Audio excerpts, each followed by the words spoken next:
اور ایک نیا صدر آتا ہے امریکہ میں تو وہ بھی اس استثنا کو ممکنہ طور پہ ختم کر دے گا. تو ڈونلڈ ٹرمپ کا اقتدار کا اور عروج کا سورج وہ غروب ہو سکتا ہے اگر ڈونلڈ ٹرمپ اقتدار میں نہ رہا تو. ویسے ڈونلڈ ٹرمپ کے پلان لمبے ہیں. وہ تو یہ کہتا ہے کہ وہ آئین میں ایک ترمیم کرے گا اور اس کے بعد وہ لمبے عرصے تک امریکی صدر رہے گا. ایک اور بھی اس نے اپنی خواہش بتائی ڈونلڈ ٹرمپ نے کہا کہ میں اس وقت اسرائیل میں 99% مقبول ہوں. وہاں وزیر اعظم کے لیے میں اگر چاہوں تو الیکشن لڑ سکتا ہوں. تو اس لیے شاید میں اپنا یہ دور پورا کرنے کے بعد اسرائیل جاؤں اور وہاں سے وزیر اعظم کے لیے الیکشن لڑوں. ناظرین، ایران نے ایک نیا اور خوفناک ہتھیار متعارف کروایا. یہ ہتھیار جو ہے اس کا نام ہے رجب 27. رجب 27 ایک کشتی ہے چھوٹے سائز کی. اس کے اندر 2 کروز میزائل جا سکتے ہیں جو 700 کلومیٹر تک اپنے ہدف کو نشانہ بنا سکتے ہیں. اس کے علاوہ اس کے اندر دیگر ہتھیار اور بارود بھی جا سکتا ہے. یہ لگ بھگ 3 میٹر تک جو سمندری لہریں ہیں ان کا مقابلہ بھی کر سکتی ہے اور یہ بہت تیز رفتار میں جاتی ہے.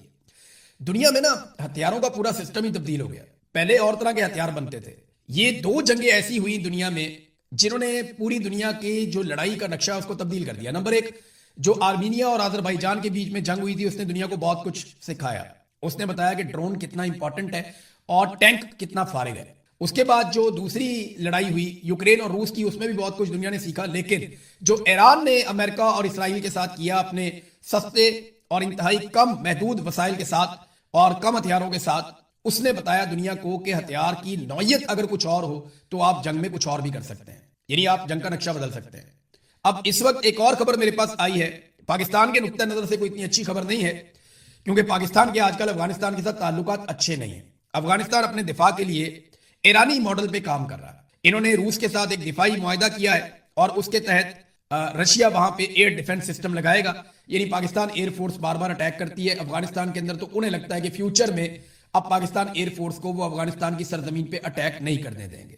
ایک اور چیز ہے کہ افغانستان کچھ رپورٹس کے مطابق ڈرونز کے حوالے سے کچھ کام کر رہا ہے. یعنی جیسے ایران نے بہت سارے ڈرونز بنائے اور ان ڈرونز کو اپنا مین ہتھیار بنایا، تو اگر یہی کام افغانستان بھی کرتا ہے تو پاکستان کے لیے پرابلم ہوگی اگر پاکستان افغانستان سے لڑتا رہے گا. دیکھیں، ہمیں ایک بات سیکھنی اور سمجھنی پڑے گی. آج کے دور میں کوئی بھی بالادست نہیں رہ سکتا. آپ کو سب کے ساتھ تعلقات بنا کر آگے چلنا پڑے گا. ہمیں ہمیشہ سوٹ کرتا ہے افغانستان کے ساتھ بہترین تعلقات رکھنا. جو ڈرونز ہیں جب وہ سینکڑوں کی تعداد میں آتے ہیں تو کوئی بھی ایئر ڈیفنس سسٹم اس کو نہیں روک سکتا. اور کبھی بھی کسی ایسے ملک کے ساتھ آپ کو لڑائی میں نہیں جانا چاہیے جس کے وسائل کم ہو، یعنی جس کی ترقی کم ہو. یعنی اگر آپ عرب ممالک کی مثال دیکھ لیں تو کیا وہ ایران سے لڑ سکتے ہیں؟ ایران کے اندر اتنا انفراسٹرکچر اس طرح کا نہیں ہے جیسا ان ممالک کے اندر ہے. یہ تو شیشے کے بنے ہوئے ہیں. لہذا پاکستان کو افغانستان کے ساتھ اچھے تعلقات رکھتے ہوئے تعمیر اور ترقی پہ توجہ دینی چاہیے دونوں ممالک کی، خاص طور پہ پاکستان کی، کیونکہ پاکستان رسپانسبلٹی ہے لیکن ملٹری اسٹیبلشمنٹ اپنے آپ کو ریلیونٹ رکھنے کے لیے ہر دور میں کوئی نہ کوئی جنگ چھیڑ کے رکھتی ہے. جیسا کہ کبھی ہم کسی جنگ میں چلے جاتے ہیں، کبھی کسی جنگ میں چلے جاتے ہیں، اور نتیجہ کیا نکلتا ہے؟ ابھی تک ہم کشمیر آزاد کروا نہیں پائے اور بھارت سے اپنا پانی بھی چھڑوا نہیں پائے. ناظرین، اسرائیل نے بہت تیز حملے شروع کر دیے ہیں. غزہ اور لبنان کو وہ بہت بری طرح اٹیک کر رہا ہے. غزہ کے 60% پہ انہوں نے اپنا کنٹرول مکمل کر لیا ہے اور نیتن یاہو نے مزید 10% کے اوپر قبضے کا حکم جاری کر دیا ہے کہ 70% غزہ پہ مکمل طور پہ قبضہ کر لیا جائے. اور بورڈ آف پیس میں بیٹھے ہوئے ممالک کچھ بھی نہیں کر پا رہے. جبکہ لبنان پہ اسرائیلی فوجیں چڑھ دوڑی ہیں، بہت تیزی سے وہاں پہ اٹیک ہو رہا ہے. یہ ایک فیملی کی تصاویر آپ دیکھیں. یہ اسرائیلی حملے کے اندر گزشتہ روز یہ شہید ہو گئے لوگ. ان میں دیکھیں یہ بچے ہیں، یہ پناہ گزین تھے. کوسٹل ہائی وے پر ان پر ڈرون حملہ کیا گیا اور یہ سارے لوگ شہید ہو گئے. یہ بڑے افسوسناک مناظر جو ہیں وہاں سے آ رہے ہیں. اور ابھی جو تازہ اطلاعات آئی ہیں ان کے مطابق اسرائیلی فوج نے لبنان کے بہت بڑے ایریا پہ بھی قبضہ کر لیا، ان کے ایک بڑے دریا کے اوپر بھی قبضہ کر لیا، اور ایک تاریخی قلعہ ہے جنوبی لبنان میں بیوفورٹ، اس کے اوپر بھی قبضہ کر لیا ہے اسرائیل نے. اور وہ یہ کہہ رہے ہیں یہ علاقے اب ہم نہیں چھوڑیں گے. تو تیزی سے اسرائیل اپنے علاقوں میں ایکسپینشن کرتا چلا جا رہا ہے، اپنے علاقوں کو وسعت دیتا چلا جا رہا ہے. جو ان کے پاس ایک میپ ہے جس کے مطابق وہ اسرائیل کو بڑا کرنا چاہتے ہیں، جس پہ کئی مرتبہ انہوں نے بات بھی کی ہے، وہ اس پہ عمل درآمد کر رہے ہیں. جبکہ عرب ممالک اور باقی ممالک جو بورڈ آف پیس کا حصہ ہیں جن میں پاکستان بھی ہے، وہ ابھی فی الحال صورتحال کا جائزہ ہی لے رہے ہیں. ایک دعویٰ سامنے آ رہا ہے، کچھ ہمارے دوست ہیں جرنلسٹ، انہوں نے یہ دعویٰ کیا. دعویٰ یہ ہے کہ سابق آرمی چیف اشفاق پرویز کیانی وہ جیل میں گئے اور جا کر انہوں نے عمران خان صاحب سے ملاقات کی. دیکھیں، اشفاق پرویز کیانی کے بارے میں ایک بات مجھے پتا ہے اور وہ مجھے کچھ اور دوستوں نے، سورسز نے بتائی کہ جنرل عاصم منیر کے قریب ہے اشفاق پرویز کیانی اور کچھ جرنیلوں سے کچھ لوگوں سے اس کی نہیں بنتی، لیکن جن سے بنتی ہے ان میں ایک جنرل اشفاق پرویز کیانی بھی ہے. تو فوری طور پہ جب یہ خبر آئی تو دماغ میں یہی آتا ہے کہ ہاں یہ پاسبل ہے اور یہ ملاقات ہو بھی سکتی ہے. اب میں کنفرم نہیں کر سکتا آپ کو کہ یہ ملاقات ہوئی ہے یا نہیں ہوئی، لیکن یہ جو دعویٰ کیا جا رہا ہے نا کہ برف پگھل رہی ہے، یہ دعویٰ زمینی حقائق سے میچ نہیں کرتا. پاکستان میں اگر کہیں برف پگھل رہی ہے تو وہ صرف پہاڑوں پہ پگھل رہی ہے، اور اس کی دو وجوہات ہیں. ایک تو گلوبل وارمنگ ہے اور دوسرا جو ہے وہ گرمیاں بہت بڑھ گئی ہیں. اس کے علاوہ کہیں کوئی برف نہیں پگھل رہی. اگر برف پگھل رہی ہوتی تو جو کچھ آپ گلگت بلتستان میں دیکھ رہے ہیں آپ وہ نہ دیکھتے. اگر برف پگھل رہی ہوتی تو جو کچھ اس وقت کشمیر میں کیا جا رہا ہے آپ وہ نہ دیکھتے.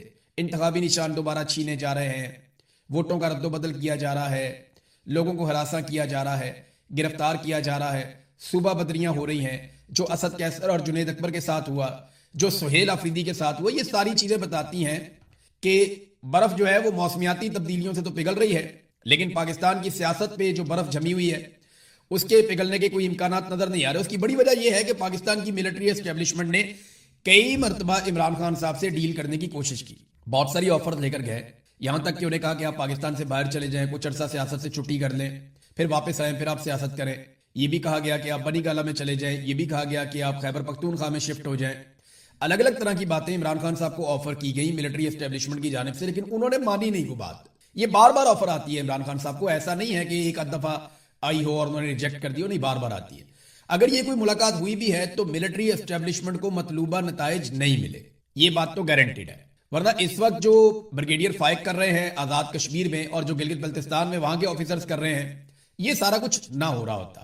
دیکھیں جو ڈیلنگ اس وقت ہو رہی ہے نا گلگت بلتستان میں اور کشمیر میں وہاں کے عوام کے ساتھ، مجھے ایسا دکھائی دیتا ہے کہ خدا نہ خواستہ یہ گلگت بلتستان اور کشمیر کے حالات کو بلوچستان کے حالات کی طرح کر دیں گے، صرف اپنے اقتدار اور اپنے کنٹرول کے لیے. یعنی ایک جونیئر آفیسر ہوتا ہے اور بیچارے ایف اے پاس آ جاتے ہیں. اب یہ جونیئر آفیسر ہے، اس کا دماغ صرف اس کی نوکری کے بیچ میں پھنسا ہوا ہے، کیونکہ سارا کچھ اس کا اس کی نوکری سے وابستہ ہے. وہ اپنے سینئر کو خوش کرنے کے چکر میں کچھ بھی کرتا ہے اور وہ کچھ بھی کرنے کا خمیازہ پاکستان بھگتتا ہے. یہی سب کچھ بلوچستان میں گندے کھیل کھیلے گئے اور یہی کھیل آج جو ہے وہ گلگت بلتستان میں اور کشمیر میں کھیلے جا رہے ہیں. لگتا ہے کہ یہ جی بی کو اور کشمیر کو بھی بلوچستان بنا کر چھوڑیں گے. دیکھیں دوسری جماعتیں باہر سے بندے لے کر جا رہی ہیں اور اپنی رونق لگا کے دکھانے کی کوشش کر رہی ہیں کہ دیکھو جی ہماری چھوٹی موٹی رونق لگی ہوئی ہے. کہیں پہ بھی وہ پبلک کو شو نہیں کر پا رہے. جہاں دکھاتے ہیں وہ کسی نہ کسی لیڈر کو دکھاتے ہیں، اس کے آس پاس 10 20 30 بندے دکھاتے ہیں، پبلک کو نہیں پراپر طریقے سے وہ شو کر پا رہے. اس کی وجہ یہ ہے کہ لوگ ان کو رسپونڈ نہیں کر رہے. یہ امیدوار آپ ایک مرتبہ پھر دیکھ لیں جو پاکستان تحریک انصاف کے ہیں. یہ پوسٹر میں آپ کو دکھا رہا ہوں، اس میں آپ کو پتا چل جائے گا کہ کون سے حلقے میں آپ نے اگر اسٹیبلشمنٹ کے خلاف ووٹ ڈالنا ہے یا ملٹری اسٹیبلشمنٹ کے ظلم کے خلاف آپ نے ووٹ ڈالنا ہے تو پھر آپ نے کس کو ووٹ ڈالنا ہے. یہ ساری کہانی جو ہے وہ اس صفحے پہ لکھی ہوئی ہے. کہیں آپ کو خیمے پہ ووٹ ڈالنا پڑے گا، کہیں آپ کو وکٹ پہ ووٹ ڈالنا پڑے گا، کہیں آپ کو کسی اور انتخابی نشان پہ ووٹ ڈالنا پڑے گا. تو الگ الگ بہت سارے انتخابی نشان ہیں. تو یہ 5-6 نشان آپ کے سامنے ہیں الگ الگ حلقوں میں. ان میں آپ ووٹ ڈالیں گے تو آپ کا ووٹ ملٹری اسٹیبلشمنٹ کے خلاف جائے گا.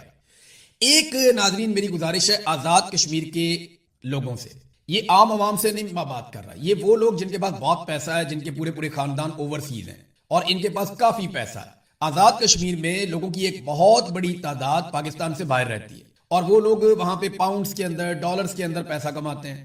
تو ان کے پاس وسائل کی کمی نہیں ہے، یہ بہت امیر لوگ ہیں، کاروباری لوگ ہیں. اب ان کو ٹھگنے کا ٹائم آ گیا.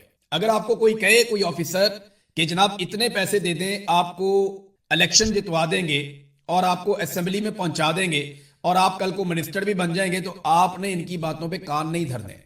بہت سارے دہاڑی باز جو ہیں وہ مارکیٹ میں پھر رہے ہیں. یہی کام بلوچستان میں کیا گیا تھا. ایک ایک حلقے کے لیے 10-10 بندوں سے کروڑوں روپے لیے گئے تھے. ایک بندہ وہ 2 کروڑ دے گیا، ایک بندہ اسے 5 کروڑ لے لیے، ایک بندہ اسے 7 کروڑ لے لیے، ایک اور بندہ اسے 3 کروڑ لے لیے. تو اس طرح ایک ایک حلقے کے لیے 10-10 بندوں سے پیسے پکڑے گئے تھے بلوچستان میں. اور بعد میں جب یہ لوگ پیسے واپس مانگنے کے لیے گئے تو ان کو کہا گیا کون سے پیسے بھائی، تمہیں وہاں پہ تھوڑے سے ووٹ پڑتے تو ہم تمہیں جتواتے، دوڑ جاؤ یہاں سے. اب وہ پیسہ ایسا تو ہوتا نہیں ہے جس کا کوئی قانونی ریکارڈ ہو پیچھے سے. یعنی جب آپ اس طرح کا پیسہ ہے جو آپ رشوت میں دے رہے ہیں تو وہ آپ ریکارڈ کا پیسہ نکال کے تو رشوت میں نہیں دیں گے نا، وہ تو آپ پیسہ ادھر ادھر سے کہیں سے نکالیں گے اور نکال کے آپ دے دیں گے. تو میری گزارش ہے اوورسیز پاکستانیوں سے نمبر 1.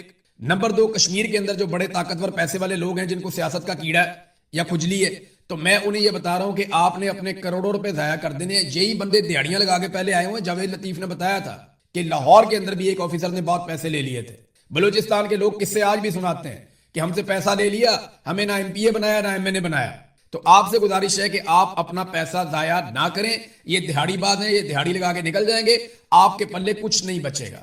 ابھی وہیں پہ جی بی میں الیکشن چل رہا ہے. پاکستان تحریک انصاف پہ مکمل پابندی ہے, مگر بلاول اور ان کی بہن ان کے پروٹوکول کے لیے گورنر پنجاب بھی گلگت بلتستان پہنچ گئے ہیں.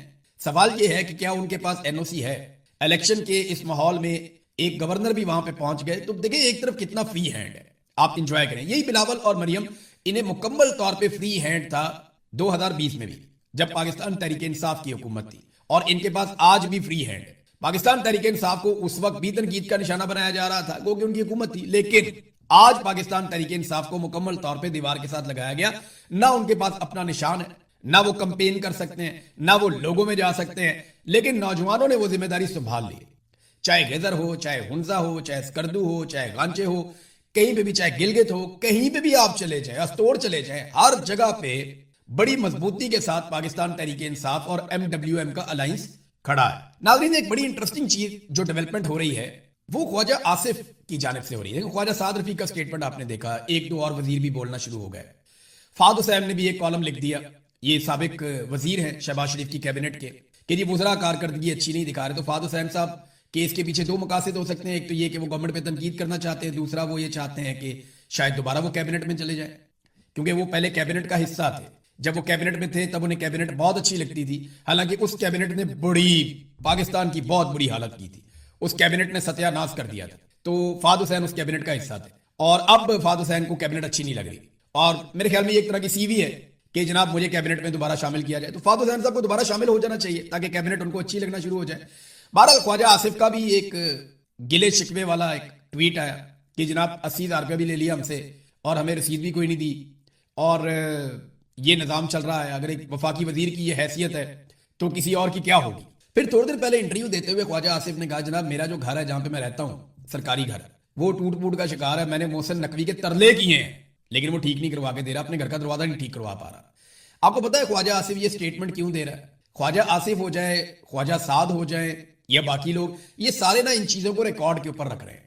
انہیں پتا ہے کہ عاصم منیر صاحب کا اقتدار زیادہ لمبا چلے گا نہیں, ان کے اقتدار کا سورج غروب ہو جائے گا. اس کی عمر زیادہ سے زیادہ 10 سال ہوگی, اس سے زیادہ کیا ہوگی. تو پی ایم ایل این کے لیے سیاست کے رستے بند ہو جائیں گے, دوبارہ سیاست نہیں کر پائیں گے. لہذا یہ گراؤنڈ بنا رہے ہیں کہ جناب ہم تو باندھ دیے گئے تھے, اور عمران خان کے خوف کی وجہ سے ہم پھنس گئے تھے. عمران خان کا کیا ہمارے سامنے آ گیا. عاصم منیر کا برا وقت آتے ہی ان کا نام بھی کوئی نہیں لے گا, یہ میری بات یاد رکھیے گا. لیکن ہم لیا کریں گے, ہم بتایا کریں گے لوگوں کو کہ ایک فلانا جرنیل آیا تھا, بعد میں یہ جرنیل آیا تھا, بعد میں یہ جرنیل آیا تھا, اور ان کی پالیسیوں نے پاکستان کو کتنا نقصان پہنچایا. یہ جو لوگ آج جھنڈا اٹھائی پھرتے ہیں نا عاصم منیر کا, یہ عاصم منیر صاحب میرے سے کورے